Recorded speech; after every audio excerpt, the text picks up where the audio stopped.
Appreciate everybody's. Okay, we're back after a brief pause. Did you? Was Yes, your the only thing, I was sitting out in the audience, and I'm glad that, Christine, you addressed it about people voting no for the budget because they might be upset with something.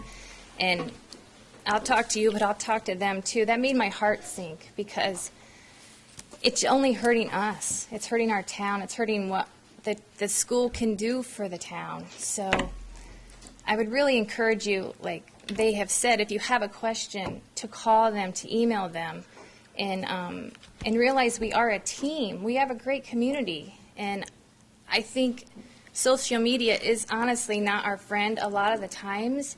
And so if we can, this one-on-one talking, looking in the eye is awesome. And this is what we really have to do. Yeah. So It's awesome for us, too. I just want to say that as much as we're having to clear the air of some things that are, maybe miscommunications or what have you, it doesn't make a board member we get so filled with joy when we see people in the audience, and that we can interact and communicate and know what everybody's really wanting and feeling and wanting for the best for our children. And if I may also just jump on something Jamie said as well, just to be clear, maybe most people know that. If a budget gets voted down, it never increases. No, I'm being serious. Like, if there's a protest vote on a budget, it does hurt the system, because what happens then is money gets taken away, and we have to figure out where we take it from. We never get the opportunity to add when a budget goes down.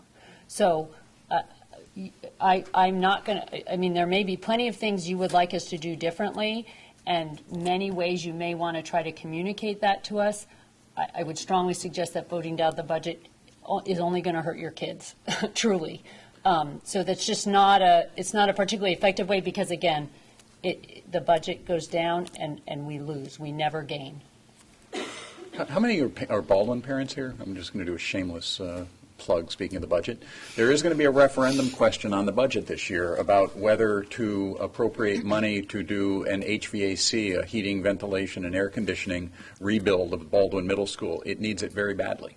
And if that passes, then we will get right to work on trying to put that in as soon as we can. If it doesn't, it's not going to happen for at least another year. There is also a bill at Jones, I believe, as part of the referendum. They're both original equipment from when the schools were built. They need work. And so I'd like to urge you to get out and vote on not only on the budget, but also on the Baldwin and Jones HVAC. It's a referendum. It's a bond question. It'll be a separate question from the budget. So other questions or other comments? Please.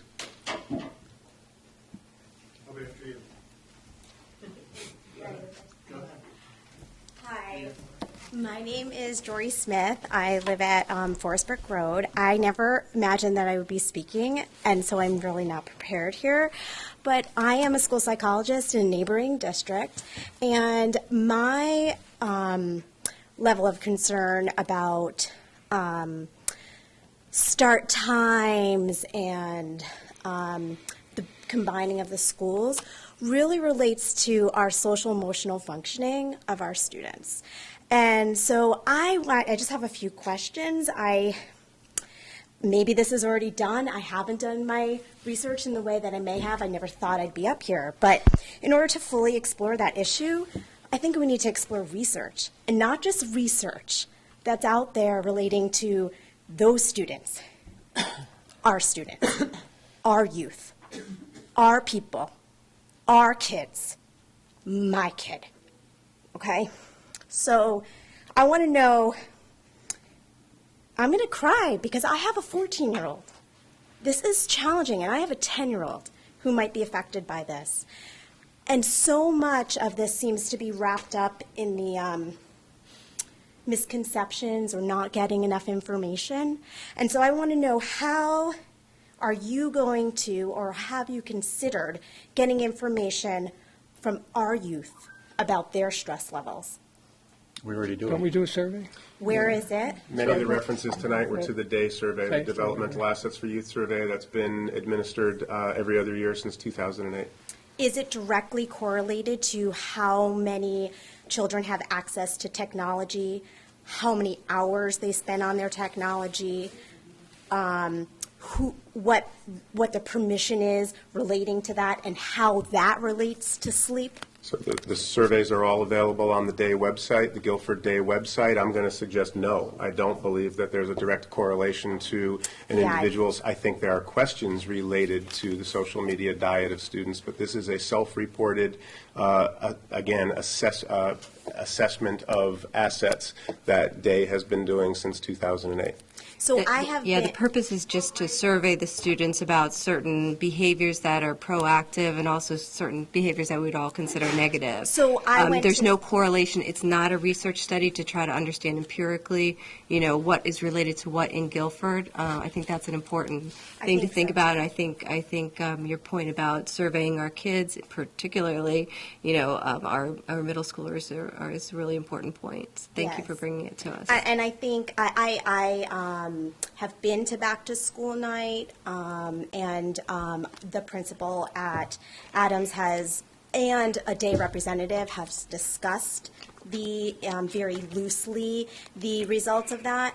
It's not related to cell phones, so it's not linked to sleep, and so therefore, what I have is linked information that we don't have results for, which is social emotional functioning, emotional well-being, mental health, and cell phone use in our Guilford youth. I think it's an important question. It is. Very important question. And I hope that, as parents, we're helping to educate our children and make limitations and in their usage as well, because there's a lot of information out there about that.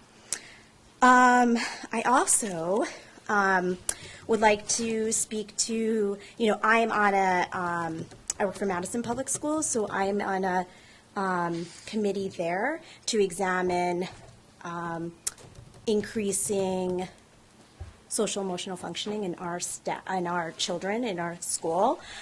But one of the things I'd like to ask you is, I'm sure you have a force like that.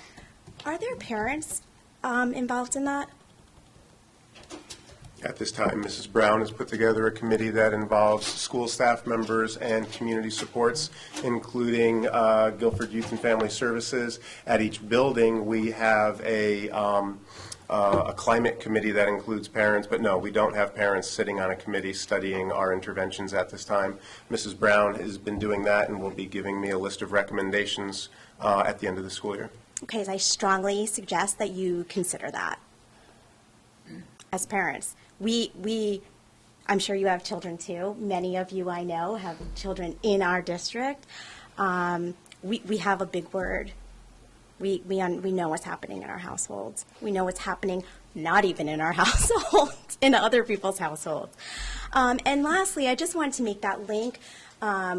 There was someone who said something about they don't feel like there's a lot of transparency with the information that is given out or the way it gets back to public. So I would say that I felt that way when cluster bus stops were introduced, and that was a direct, after rereading and going through and reading minutes and then actually contacting you, Dr. Freeman, that it was related to a slow progression towards school start times.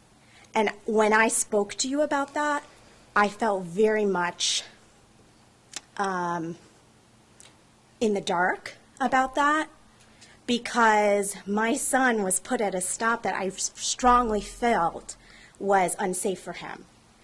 And then to hear that it was not about taking a look at each stop, but about a bigger picture about start times and reducing busing and all of this, I felt the same way that probably many of these other parents feel about this issue. So I understand. I don't have animosity. I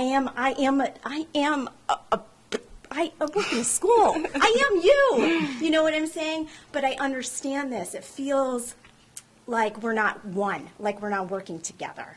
We don't have all the information, even if we are reading minutes or reading bus studies or reading whatever we're reading.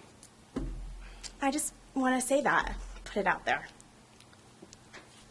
Can I comment? I just want to thank you for coming forward with your background. I think that we have a lot of really talented people in Guilford. We have a lot of really committed parents. I think those of us who have a background in mental health and who are concerned about things like anxiety, depression, we really need your expertise. We really need to hear your opinion, your thoughts. How do you think things are going? How do you think things could be changed? And thanks for coming out tonight. But keep talking to us. Please tell us. Let us know how things different in Madison. We would love to hear the differences and love to hear your ideas. So thank you. Thank you. Thank you.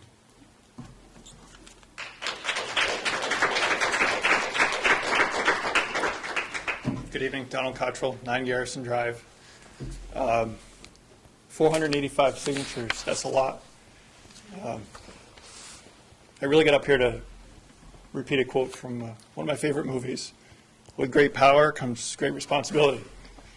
I think it's on us as parents to continue to show up to board meetings, to be here tonight. It's kind of hard to come up and say, shame on you guys for not being transparent if we're not here sometimes. I challenge you all to be here more, as I've challenged myself starting about 5 months ago. I came here similar to you with one topic that I want to talk about. And I've sat in a lot of board meetings, not said a thing, just listened. I learned a lot. I hope you'll join me. Thanks. Thank you.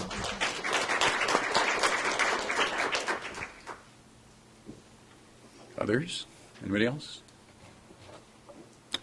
All right, well, we still have more business. We have an executive session on nurses negotiations, so is there a... Yeah, we can meet in the back room. Yeah, is there a motion to go into executive session? So moved. Second. All right, all in favor? Aye. Opposed? Okay, then we will go into executive session for that purpose. There will be no further public votes this evening other than a vote to adjourn at the conclusion of the executive session. Thank you.